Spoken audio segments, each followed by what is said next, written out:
in the theatre, or is it something that stays with you during the kind of play's run?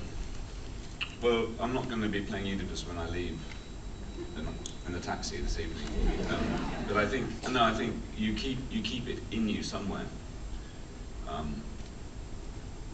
It's like a sort of memory card that you've made over so many weeks of rehearsal, and you keep it the chip at the back of your head. And I sometimes think that even performances, even on film, even though I'll never play them again, there's a little sort of memory of them somewhere that would be ready to come out again. I mean, I think you try and immerse yourself in a part, in the way someone thinks, the way someone feels, their behaviour, their physical behaviour. So after a while, if you're practicing that over a period of time, whether it's in a film or in a play, it sort of becomes something.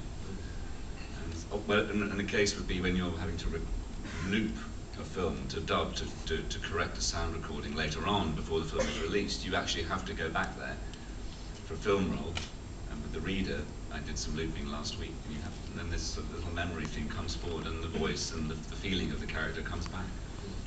Well, just looking at this year, I mean, the clip reel showed that the eclectic diversity of performances which you've started over the years, but even this year alone, in Bruges, The Duchess, The Reader to Come, The Hurt Locker, obviously there's Harry Potter, which was delayed until next year, God of Carnage on stage, now Oedipus on stage. It seems that the one definable thing is that they're all indefinable. They're all different periods, different genres. I mean, that kind of element of shape-shifting seems to have been a recurring motif through your career. Is that by design, or is it something that's happened by circumstance? Well, I think any actor would love to challenge themselves with a different range of roles. And I think I've been very lucky that those opportunities have come up. I think some people said to me, you know, your problem after Schindler's List is that they always want you to play villains and Nazis. And then, but luckily, before it had come out, I had been asked by Robert Redford to play the squeaky clean, or not so squeaky clean, waspy Charles Van Doren in Quiz Show. I think I was very lucky in that sense that within the space of 18 months, 2 films came out, Schindler's List followed by Quiz Show, where already I was playing very different characters. So I think it's luck too. I mean, you mentioned Schindler's List and just this kind of notion of villains and also heroes. I mean, you played certain heroic figures, but also very villainous figures. Do you even accept the division between a hero and a villain when you're accepting a part and also then seeking to construct it?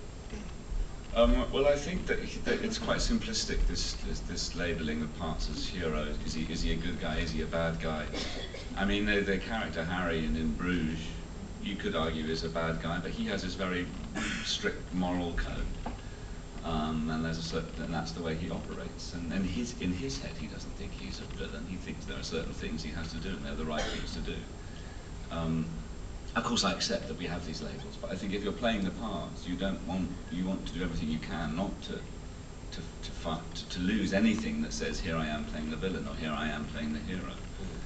Because for me, they're just human beings, and everyone in this room is a human being with lots of different sides and lots of different facets to them, and their moods come and go, and sometimes they'll say one thing and think another, or be feeling something and then not obey their feelings or do something that's a contradiction of their feelings. And I think that's all the raw material as an actor that you have to sort of mine into when you attack any part.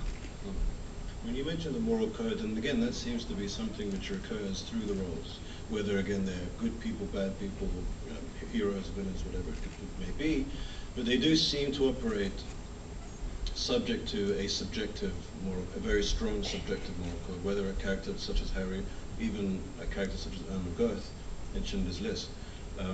Could you talk a little bit about that sense of what attracts you to that kind of sense of morality of a character? I think it's really talking about they can have doubts and they can be and their own morality can change and swing and reverse itself. But I think really talking about just someone like Armand Gert in Schindler's List was a very well written part. It had some wonderful scenes where the writer Steve Zalen admitted to me he had really enjoyed writing this part. So already to begin with, on the table was a script where one could play a man who tries, actually in the film, as Schindler says, try forgiving people. And he tries to, he just finds it very hard. but he in his head, as the first time they meet, Schindler's asking, could he maybe spare the lives of so many people to help him in his factory? And he says, you have to understand, I'm a busy man. I've got fences and concrete and wiring and things. And in his head, although there's a sort of dark comic side to it, I suppose, humour side to it, but in his head, he has got a lot on his plate. And okay, I'll give you, and that's. So I think it was always trying to not play the obvious, really, like the Duke and the Duchess as well. I mean, your character in Strange Days, this kind of futuristic drug dealer, Lenny, he has a line where he says, everyone needs to take a walk to the dark end of the street sometimes. And that seems to apply to a number of your performances and a number of your roles. I mean, in what way are you fascinated by that exploration of the kind of darker side of human nature? I am very fascinated by it. I mean, I just think it's...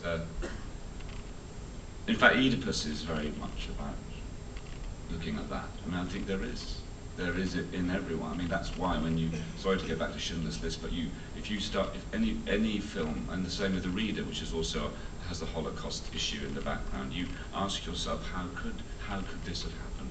Where did this collective movement happen?